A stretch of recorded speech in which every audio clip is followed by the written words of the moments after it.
Finally, I have this Manchester Derby is next. It's just a few hours away, some 24 hours there away. But this diehard Manchester United fan, who is also a football fan, has refused to close his eyes. Rather, he came to see the game between Crystal Palace and Chelsea.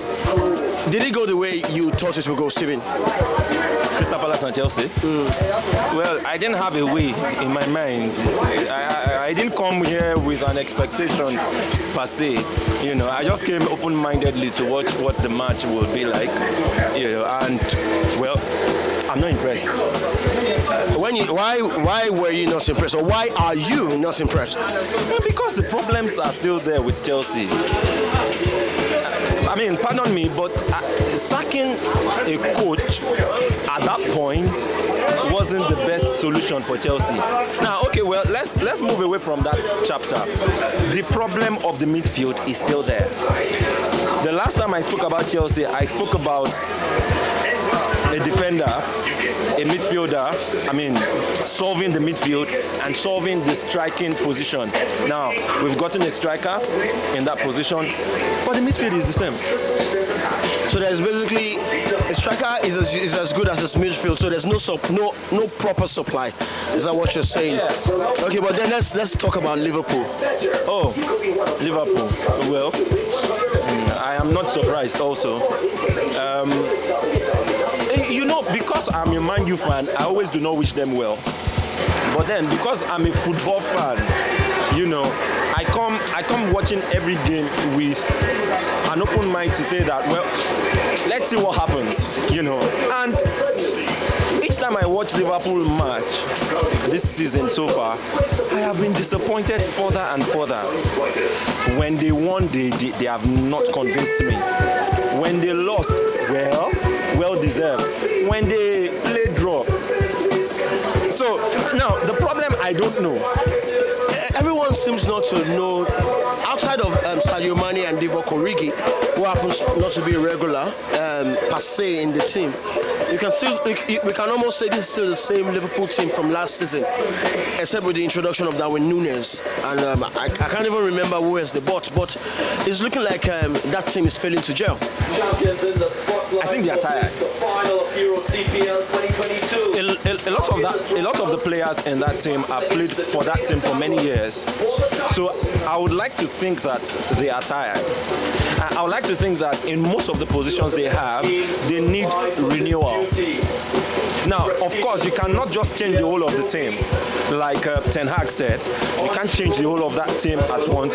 But maybe two new people in this position, that position, and that position, maybe. When you say that, will you say that was what they tried to do with letting Sadio Mane go? Oh,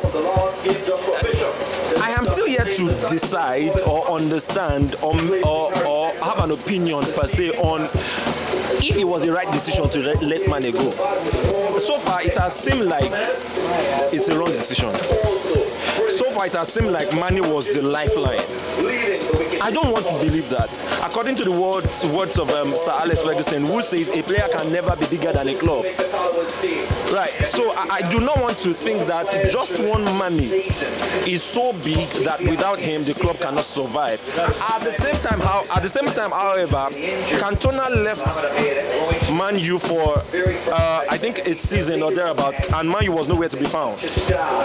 Right, and then eventually when he retired, Sir Alex Ferguson had to look for a way around.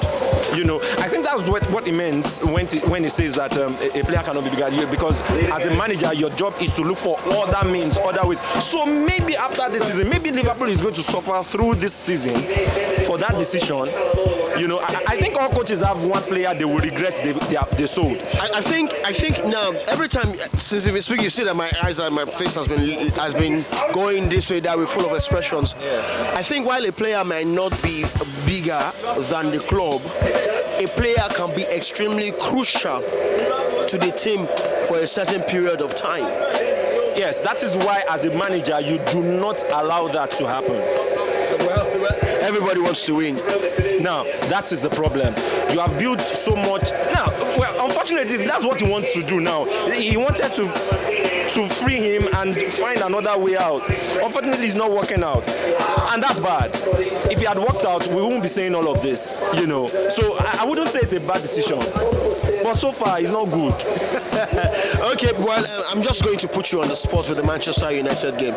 Straight up now, with the Manchester Derby game, I beg your pardon. Straight up now, Derby result, Manchester United, or let's do it properly, Manchester City versus Manchester United. Who wins? Scoreline, predict, let's go. That's difficult though. I mean, because I am not always, I don't like to speak so much as a Man U fan. I always leave my mind open, so it's always difficult for me to come out and say, oh, this will happen because I'm a Man U fan. Now, but then, speaking as a Man U fan, I think that Man U will win the game. Now, there's a clause. If I see in that lineup Anthony Martial and Marcus Rashford.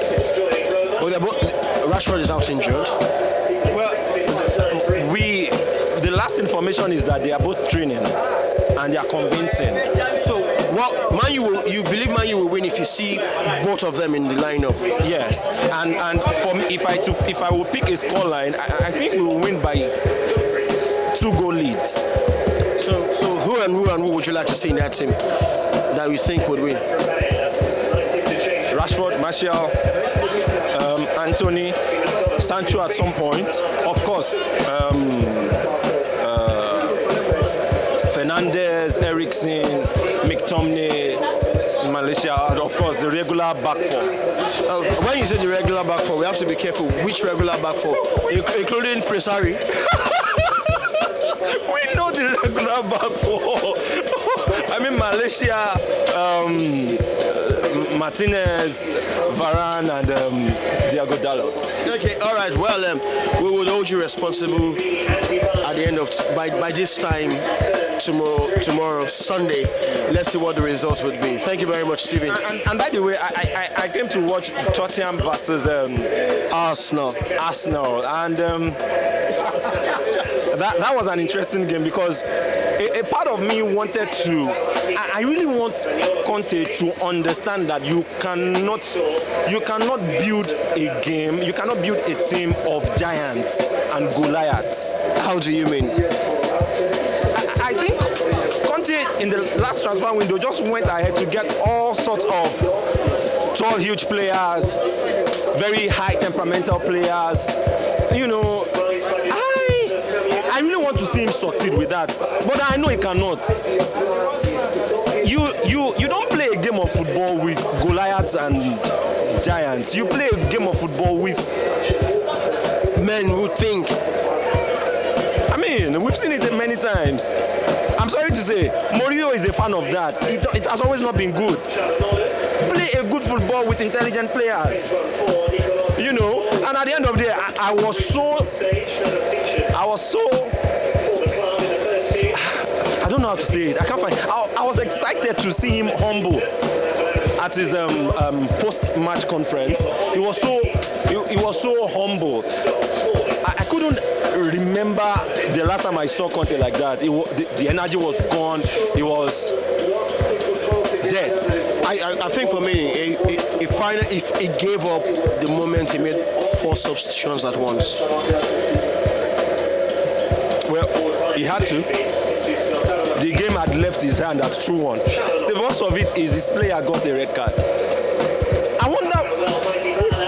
Ladies and gentlemen, we will skip this discussion for some other time.